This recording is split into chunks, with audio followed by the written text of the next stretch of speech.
welcome to We the People. The contentious Indo-US nuclear deal may or may not mean a midterm election. It may or may not lead to the collapse of the present UPA government. But it has brought into central focus an issue that much of the world is grappling with in its own different way: the sentiment of anti-Americanism. Many commentators in India believe that the left's protest to the Indo-US nuclear deal has at least as much to do with its anti-America ideology as it does with the technicalities of the deal itself. On the other hand, a number of polls have consistently shown that India remains amongst the most pro-United States countries in the world. So what sense do we make of this dichotomy at a time when much of the Muslim world, especially where political Islam has a strong root, is against America, at a time when communist countries and leftist parties everywhere in the world are opposed to America? Where does India stand on the notion of anti-Americanism? Is the left's anti-Americanism an outdated concept? That's what we're looking at on the program today. Let me start with CPM leader Nilotpal Basu. Mr. Basu, a number of commentators tend to analyze your party's protest against the nuclear deal not so much as being about the specifics of the nuclear deal, but being about a larger discomfort that the CPM has with the United States of America. And indeed, your protests have also pointed to the strategic tie-up that you point to, that this government is entering with the United States. Why this antipathy to America? You see, it is not specific to CPIM.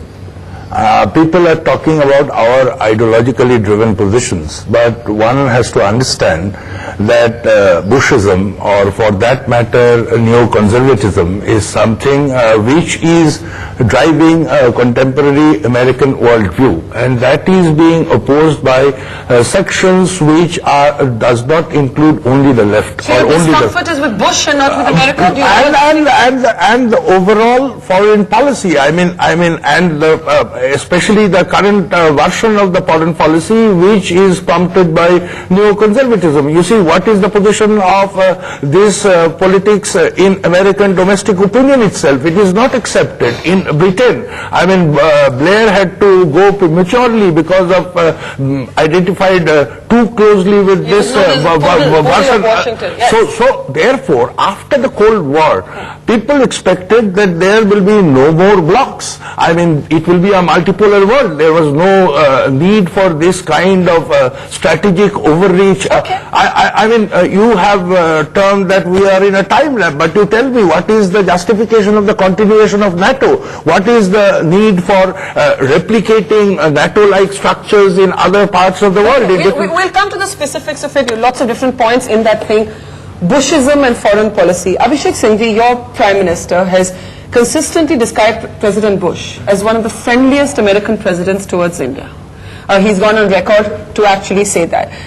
How do you escape the fact that President Bush is amongst the most unpopular leaders in many parts of the world? Does the left have a point when it points to George Bush's unilateral sort of approach to global politics? Well, just 3 or 4 quick points. One can understand you have to go back to the origins. After all, Marxism and communism was a countervailing force to capitalism, and the epitome of that capitalism was USA. So that historical antipathy is understandable. But in foreign policy, I don't think there are any permanent friends and permanent enemies. I disagree with your view that the overwhelming number of Indians love US. I think there is a hiatus there. We love the soft power of US, the McDonald's, the pop music, the films. We don't necessarily always agree. Cards, the immigration dream, the job opportunities, the IT, the American dream, absolutely. But we don't necessarily agree with the US foreign policy. There are a lot of critics in India today about the hypocrisy of US policy, about human rights in regimes which they support versus that's what not they a don't position support. your government takes. Oh yes, the government. Your government considers Bush to be an ally. No, that's a different. And I'm coming to Bush and Yes. this government in a moment. I'm just saying historically, to say generally that Indians accept USA in an unvarnished form is not true. Now, I think the best approach here, quite frankly, is the Chinese approach. Foreign policy and foreign relations have to be based ultimately on supreme selfish self-interest.